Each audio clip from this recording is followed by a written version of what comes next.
Hey guys, welcome back to my channel. Today's video is going to be a top 5 pros and cons for living out of home and living by yourself. Pro number 1 is that it's the most liberating thing ever and you get to have nothing but freedom. Con number 1 is that sometimes living on your own can get lonely if you don't have someone to live with or a housemate or a partner or something. I haven't experienced it yet, but that's because I'm always going out with people, always hanging out with friends and just always being out in like a people environment, if that makes sense. So when I get home, I get to just have me time. Pro number 2 is that you can walk around your house naked and you can sleep naked, and that's literally the most liberating thing ever, guys. If you haven't done it, if you live on your own, do it. Con number 2 is that you have to rely on yourself for everything. If you don't have any friends or something and like you're living on your own or you don't have a partner like looking after you, you have to do your own like cooking, cleaning, washing. You have to get your own like food and stuff. If you're sick, you have to take care of yourself, that even if that means going to the doctor to have someone take care of you, you're still going to the doctor. You have to do everything yourself. That can not necessarily be exhausting. I haven't experienced that yet either, but it's keeping me busy, that's for sure. It's keeping me busy. Pro number 3 is that you don't have a curfew and you don't have to be home at a certain time, because it's not like anybody's expecting you to be home or like worrying that, you're not home yet or whatever.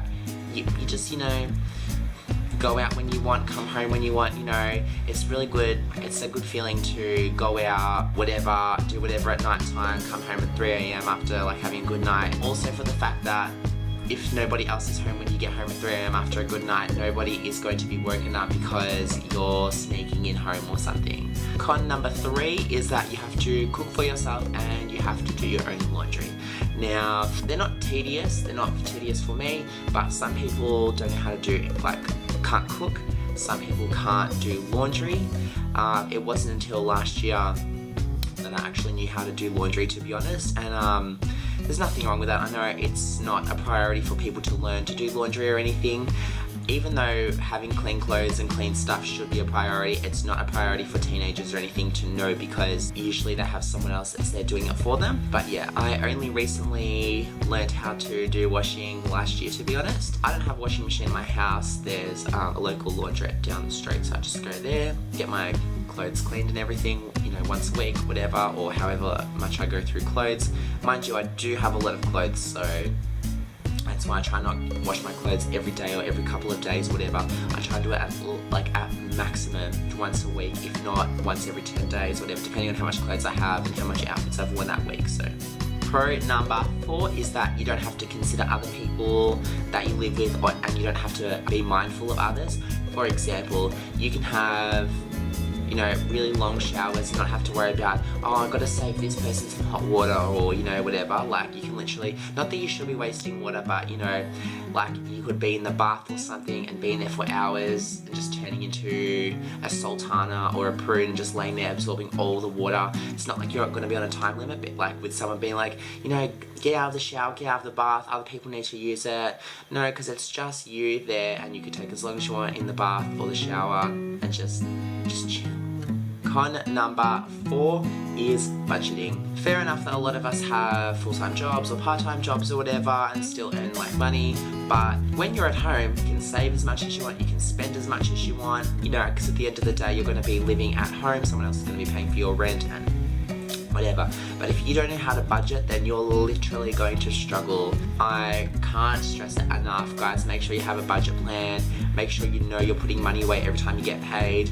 If you know rent's coming up or whatever, make sure you have money put aside for that, because you don't want to go into debt and then you don't have to borrow money from people, and then it's just going to snowball from there. So if you stay at the top of that mountain and make sure you're on top of all like budgeting and stuff, you won't fall down the hill or snowball. So pro number 5 is that you can customize, or if you're renting, you can arrange the house to your heart's content. You can be like, my lounge suite is going here, this piece of artwork is going there, I'm going to have this and that kind of food in this order, I'm going to have my clothes looking like this and that, I'm going to have a table here.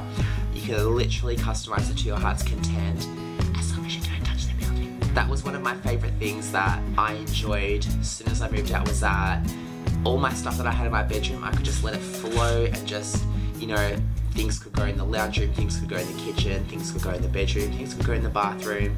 I could just decorate my house and just be satisfied with that. Like I didn't have to worry about like, you know, only decorating my bedroom and that's it. Like I could literally decorate the whole house and that's such a good feeling. I can't stress that enough. And con number 5, which is probably the biggest one for living out of home or by yourself, is bills. You know, everyone got bills to pay, you know.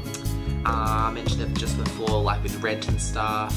Not only rent, but you've also got like, you know, water, electricity, gas. If you have internet as well, it's another thing you have to budget for. So guys, even though this is my top 5, I wanted to add just one little side note for like a little pro.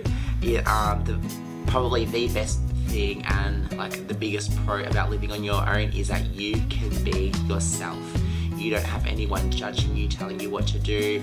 Even if you go out and people still do like judge you, whatever, you come home, nobody's gonna judge you. What? Like your jacket's gonna judge you, your TV's gonna judge you, your dishes are gonna judge you. No, you can literally do whatever you want around your house. Go and walk around your house naked. Go and, you know, have a sleepover party, invite all your friends over, literally do what you want, and because like you can just be yourself. Do you know what I mean? Alrighty guys, that concludes my top 5 pros and cons for living out of home and living by yourself.